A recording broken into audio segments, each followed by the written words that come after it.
BBMB विवाद विचाले मनोहर लाल खट्टर का वड्डा हमला। पंजाब सरकार नहीं निभा रही अपना राज धर्म। बोले ये बीबीएमबी बोर्ड का काम पंजाब का नहीं, केंद्र सरकार नूं पानी वंडण का पूरा अधिकार।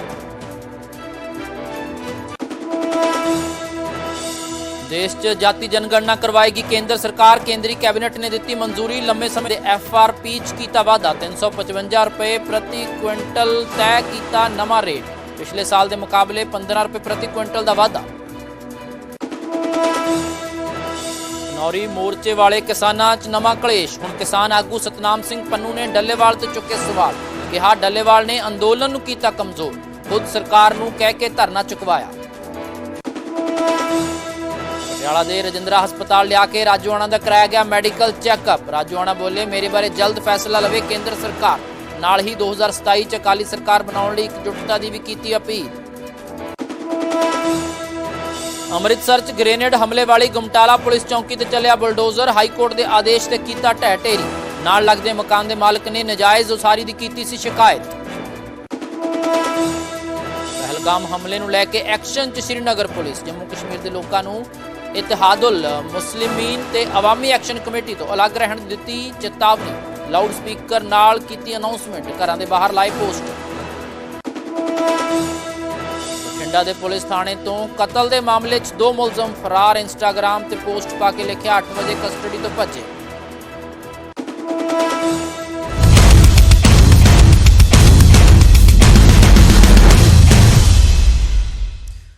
बुलेटिन च मुड़ तो तुहाडा स्वागत है। मोदी सरकार ने गन्ने के भाव के वाधा कर दिता है। 15 रुपए प्रति क्विंटल का वाधा किया है। दस दिए कि केंद्रीय कैबिनेट की मीटिंग के विच इस ते फैसला लिया गया है। केंद्र सरकार के वलों गन्ने के भाव के 15 रुपए प्रति क्विंटल का वाधा कर दिता गया। साल 2025-26 लई FRP 355 रुपए प्रति क्विंटल तय कर दी गई है। पिछले साल FRP 340 रुपए प्रति क्विंटल सी। तो गन्ना उत्पादकों के लिए चंगी खबर है, राहत की खबर है, फायदा पहुंचेगा क्योंकि केंद्र सरकार के वलों केंद्रीय कैबिनेट दे विच इस नूं मंजूरी दी गई है। मोदी सरकार ने गन्ने के भाव के वाधा कर दिता है। 15 रुपए प्रति क्विंटल का वाधा किया गया। साल 2025-26 लई FRP गन्ने की 355 रुपए प्रति क्विंटल तय की गई है। जेकर पिछले साल की गल की जाए तो पिछले साल यानी कि 2024-25 दे विच FRP 340 रुपए प्रति क्विंटल सी, जिसनूं वधा के हुण 340 तो 355 रुपए प्रति क्विंटल किया गया। भाव के 15 रुपए का वाधा किया गया है प्रति क्विंटल के हिसाब के नाल, जिस दे नाल गन्ना उत्पादकों को फायदा पहुंचेगा। तो मोदी सरकार के वलों गन्ने के भाव के वाधा कर दिता गया। 15 रुपए प्रति क्विंटल का वाधा किया गया है। तो केंद्रीय कैबिनेट के विच इस नूं मंजूरी दी गई है। अश्वनी वैष्णव केंद्रीय मंत्री ने उन्होंने वलों इस संबंधी जानकारी दी गई है। तो साल 2025-26 लई FRP 355 रुपए प्रति क्विंटल तय की गई है। पिछले साल FRP 340 रुपए प्रति क्विंटल से। आज निर्णय लिया गया है कि fair and remunerative price sugarcane का रहेगा 355 रुपीज़ पर क्विंटल और इसके ऊपर 0.1% पे एक एडजस्टमेंट है और नीचे 0.1% होने पर एक रिकवरी अगर 10.25% से कम होती है तो उसका एक एडजस्टमेंट है। बहुत ही साइंटिफिक फॉर्मूला है। बेसिक तौर पे अगर आप देखें कि जो कॉस्ट है all India weighted average cost of production of sugarcane वो है 173 रुपीज़ पर क्विंटल। ऑलमोस्ट उसका डबल प्राइस डिसाइड किया गया है 355 rupees, 105% more than the cost. This is very important figure. इस दे नाल ही केंद्र सरकार के वलों एक होर वड्डा फैसला ले लिया गया है। इस बार जाति जनगणना होएगी। दस दिए कि देश के विच जाति जनगणना करवाएगी सरकार। केंद्रीय कैबिनेट के वलों इस नूं मंजूरी दे दी गई है। सेंसस के नाल नाल जाति जनगणना भी होएगी। भाव जदों हुण जनगणना होनी है उस दे विच जात आधारित जनगणना होएगी। हालांकि लोक सभा विरोधी धिर दे आगू राहुल गांधी लंबे समय तो जाति जनगणना का मुद्दा चुक रहे हैं, पर कई पासियां तो इसका विरोध भी हो रहा सी ते हुण केंद्रीय कैबिनेट के वलों इस नूं मंजूरी दे दी गई है। तो देश के विच हुण जो सेंसस होनी है वो जाति के आधार पर होएगी। भाव पता लगेगा कि किहड़ी बरादरी के किन्ने लोग ने, किस जाति के नाल संबंधित देश के विच किन्ने लोग ने, उस दे आधार पर यह सेंसस होनी है। तो ਜਾਤੀ ਜਨਗਣਨਾ ਕਰਾਉਣ ਨੂੰ ਹਰੀ ਝੰਡੀ ਦੇ ਦਿੱਤੀ ਗਈ ਹੈ। ਕੇਂਦਰੀ ਕੈਬਨਿਟ ਦੇ ਵੱਲੋਂ ਮਨਜ਼ੂਰੀ ਦੇ ਦਿੱਤੀ ਗਈ ਹੈ। ਦੱਸ ਦਈਏ ਕਿ ਪ੍ਰਧਾਨ ਮੰਤਰੀ ਨਰਿੰਦਰ ਮੋਦੀ ਦੀ ਅਗਵਾਈ ਦੇ ਵਿੱਚ ਹੋਈ ਕੇਂਦਰੀ ਕੈਬਨਿਟ ਦੇ ਵਿੱਚ ਇਸ ਨੂੰ ਮਨਜ਼ੂਰੀ ਦਿੱਤੀ ਗਈ ਹੈ ਤੇ ਹੁਣ ਜਾਤ ਆਧਾਰਿਤ ਜਨਗਣਨਾ ਹੋਏਗੀ। ਮੋਦੀ ਸਰਕਾਰ ਜਾਤੀ ਆਧਾਰਿਤ ਜਨਗਣਨਾ ਕਰਾਏਗੀ। ਦੱਸ ਦਈਏ ਕਿ ਕੈਬਨਿਟ ਮੀਟਿੰਗ ਦੇ ਵਿੱਚ ਇਹ ਵੱਡਾ ਫੈਸਲਾ ਲਿਆ ਗਿਆ ਹੈ। ਸਰਕਾਰ ਦੇ ਵੱਲੋਂ ਐਲਾਨ ਕਰ ਦਿੱਤਾ ਗਿਆ ਹੈ ਕਿ ਜਾਤੀ ਦੇ ਆਧਾਰ ਤੇ ਜਨਗਣਨਾ ਕਰਵਾਈ ਜਾਵੇਗੀ।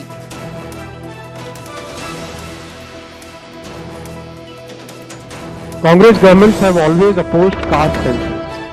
Caste was not included in all the census operations conducted since independence.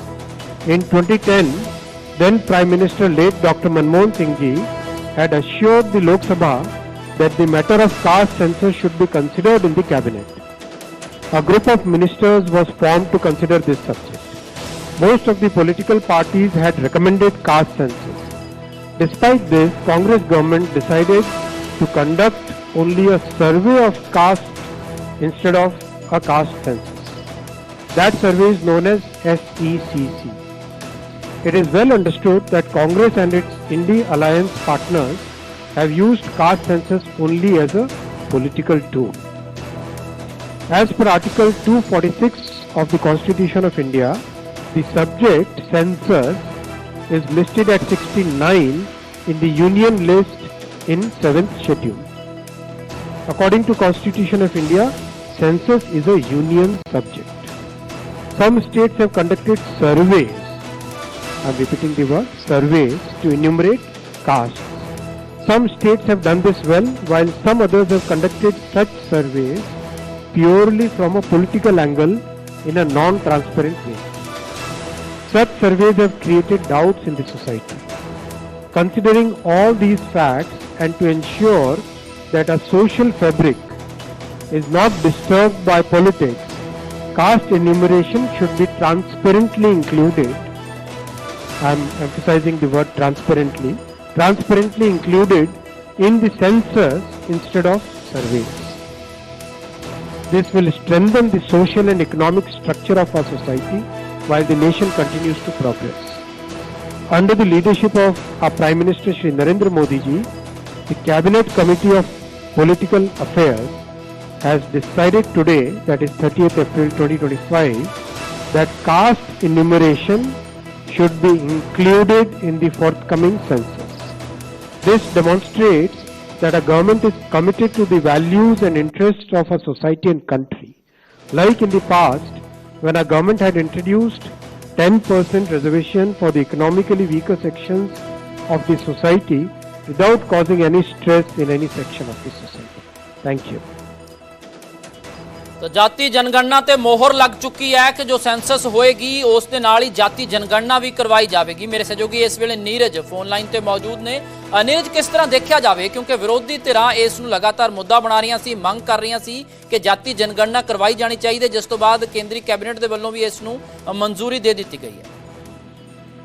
देखिए, सरकार की तरफ से जातिगत जनगणना के विरोध में कभी भी बोला नहीं गया था, लेकिन आज जो फैसला हुआ है, कैबिनेट कमेटी की राजनीतिक मामलों की समिति ने जो फैसला लिया वो अपने आप में बहुत बड़ा फैसला है, क्योंकि न सिर्फ कांग्रेस पार्टी बल्कि तमाम दूसरे विपक्षी दल, इसके अलावा एनडीए के सहयोगी दलों ने भी मांग किया था कि कास्ट सेंसस होना चाहिए। कई राज्यों में कास्ट सेंसस हुए हैं, लेकिन केंद्र सरकार का मानना है कि इन कास्ट सेंसस में वो सर्वे की शक्ल में है, इससे राजनीतिक तौर पे प्रेरित है और उससे सामाजिक ताना बुना बिगड़ने का खतरा है। तो ऐसे में सरकार ने फैसला किया कि आगामी जो जनगणना होगी, यानी 2021 की जनगणना होनी थी, उसकी जो शुरुआत होगी उसमें ही जातिगत जनगणना के आंकड़े को रखा जाएगा, यानी मूल जनगणना जो होती है देश में, उसी में जातिगत जनगणना को इंक्लूड किया गया है। तो सरकार ने एक बड़ा फैसला किया है ऐसे वक्त में जब पूरे देश की नजर सीमा पर है, पहलगाम आतंकी हमले के बाद नेशनल सिक्योरिटी पे है। तो सरकार ने एक ऐसा फैसला लिया है जो कि देश के सामाजिक ताना बाना से जुड़ा हुआ है। तो बड़ा फैसला राजनीतिक तौर पे अब देखना होगा कि विपक्ष के दलों और सहयोगी दलों की तरफ से किस तरह की प्रतिक्रियाएं सरकार के फैसले पर आती हैं। ज्यादा उम्मीद है और जाहिर सी बात है कि ज्यादातर दल सरकार के इस फैसले का स्वागत करेंगे, क्योंकि राहुल गांधी, खासकर आपको बता दें न्यूज 18 इंडिया पंजाब के दर्शकों को, कि राहुल गांधी बार बार सरकार पर कास्ट सेंसस की बात करते रहे। आपको याद होगा लोकसभा चुनाव में भी कास्ट सेंसस की बात होती रही है। तो ऐसे में सरकार का बहुत बड़ा फैसला है। और न्यूज 18 पंजाब के दर्शकों को यह भी बता दें, कल मोहन भागवत भी प्रधानमंत्री से मिले थे। हालांकि उस बातचीत का मुद्दा क्या था ये कोई आधिकारिक तौर पे नहीं बताया गया, किसी ने जानकारी नहीं दी है, लेकिन उसके बाद सरकार की तरफ से आना यह फैसला अपने आप में एक प्रतीकात्मक महत्व। नीरज सिंह, ਮੰਨਿਆ ਜਾਵੇ ਕਿ ਹੁਣ ਜੋ ਅਨੁਸੂਚਿਤ ਜਾਤੀ ਹੈ, ਜਨਜਾਤੀ ਹੈ ਜਾਂ OBC ਹੈ, ਸਾਰਿਆਂ ਦਾ ਜਿੰਨੀ ਬਰਾਦਰੀਆਂ ਦੇ ਲੋਕ ਨੇ ਸਾਰਿਆਂ ਦਾ ਰਿਕਾਰਡ ਹੋਏਗਾ ਫਿਰ ਇਸ ਸੈਂਸਸ ਦੇ ਰਾਹੀਂ? देखिए, अनुसूचित जाति, अनुसूचित जनजाति, वो आंकड़ा, वो तो एक उसके आंकड़े हमेशा गिनती होती थी, लेकिन जो भी जातियां हैं, जो भी जातियां भी वर्गों में, जैसे OBC में जो जातियां हैं, सवर्णों में, सामान्य वर्ग में जो जातियां हैं, अनुसूचित जाति में भी जो जातियां हैं, आदिवासियों में भी जो जातियां हैं, तो तमाम लोगों की जातियों का जो है गिनती की जाएगी। जब सरकार का कुछ प्लान इस तरह से होगा कि जब जनगणना के लिए सरकारी अधिकारी जाएं लोगों के पास, तो उनसे उनकी जाति भी पूछ ले और उनके रिकॉर्ड को रख ले। जैसे मैं एक उदाहरण आपको बिहार से देता हूँ। बिहार में इस वक्त लैंड सर्वे हो रहा है। लैंड सर्वे यानी भूमि को की पहचान की जा रही है कि कौन सी भूमि किसकी, और हर लोग अपने रिकॉर्ड को दर्ज कर रहा है। तो वहाँ एक कॉलम ये भी है कि आपकी जाति क्या है। तो जब जनगणना होगी तो उसमें हो सकता है एक कॉलम ये हो कि आपकी जाति क्या है, और उसी को इंक्लूड कर लिया जाएगा मूल जनगणना में। ठीक है, बहुत धन्यवाद। ਤਾਂ ਨੀਰਜ ਸਿੰਘ ਮੇਰੇ ਸਹਿਯੋਗੀ ਜਾਣਕਾਰੀ ਦੇ ਰਹੇ ਸੀ। ਤਾਂ ਕੇਂਦਰ ਸਰਕਾਰ ਦੇ ਵੱਲੋਂ ਹੁਣ ਜਾਤੀ ਜਨਗਣਨਾ ਕਰਵਾਈ ਜਾਵੇਗੀ। ਕੇਂਦਰ ਸਰਕਾਰ ਦੇ ਵੱਲੋਂ ਇਹ ਵੱਡਾ ਫੈਸਲਾ ਲੈ ਲਿਆ ਗਿਆ। ਹਾਲਾਂਕਿ ਵਿਰੋਧੀ ਧਿਰਾਂ ਦੇ ਵੱਲੋਂ ਵੀ ਇਸ ਦੀ ਮੰਗ ਕੀਤੀ ਜਾ ਰਹੀ ਸੀ। ਹਾਲਾਂਕਿ ਸਰਕਾਰ ਦੇ ਵੱਲੋਂ ਇਸ ਨੂੰ ਲੈ ਕੇ ਵਿਰੋਧ ਨਹੀਂ ਜਤਾਇਆ ਗਿਆ, ਪਰ ਹੁਣ ਜਦੋਂ ਸੈਂਸਸ ਹੋਏਗੀ ਤਾਂ ਉਸ ਦੇ ਨਾਲ ਹੀ ਜਾਤੀ ਜਨਗਣਨਾ ਵੀ ਕੇਂਦਰ ਸਰਕਾਰ ਦੇ ਵੱਲੋਂ ਕਰਵਾਈ ਜਾਵੇਗੀ ਤੇ ਇਸ ਸੰਬੰਧੀ ਮਨਜ਼ੂਰੀ ਦੇ ਦਿੱਤੀ ਗਈ ਹੈ ਕਿ ਜਨਗਣਨਾ ਦੇ ਨਾਲ ਹੀ ਜਾਤੀ ਜਨਗਣਨਾ ਵੀ ਹੋਏਗੀ।